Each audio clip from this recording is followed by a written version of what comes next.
าแย้มแย้มเปียกน้องน้ำแสงดอกไม้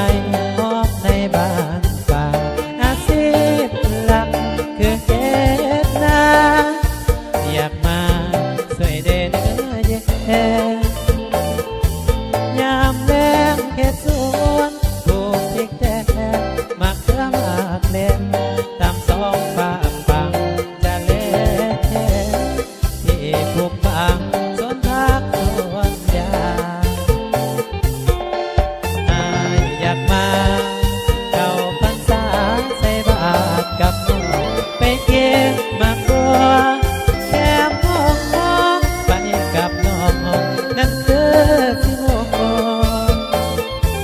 ขี่เรือพายเล่นไปหากินมาติดโคนหอดเวลาจะไปสวนกินหมากยางแถวป่าห้วยพาอยากมาเฮือนซาแต่ว่าคงบ่ลังเกียจอย่าไปใต้เกียกับสาวบ้านลาดคนงามหากคนใต้เธอก็คู่เคียงกับน้องทุกวันหากแพ้ให้หับฟังยันสาวบ้านลาดนั้นตัวอ้ายคิดตา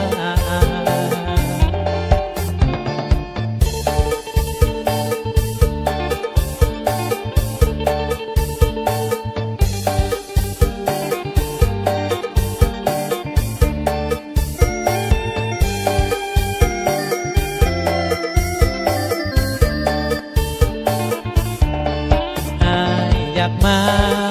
เข้าพรรษาใส่บาตรกับน้องไปเก็บมะพร้าวแก้มน้องไปกับน้องนั่นคือสิโมโก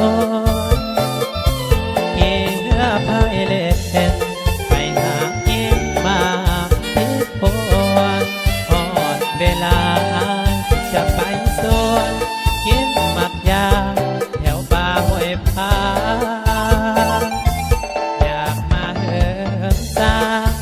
ตาว่าคงบ่ลังเกียจอย่าไปใต้เกียกับสาวบ้านลาดคน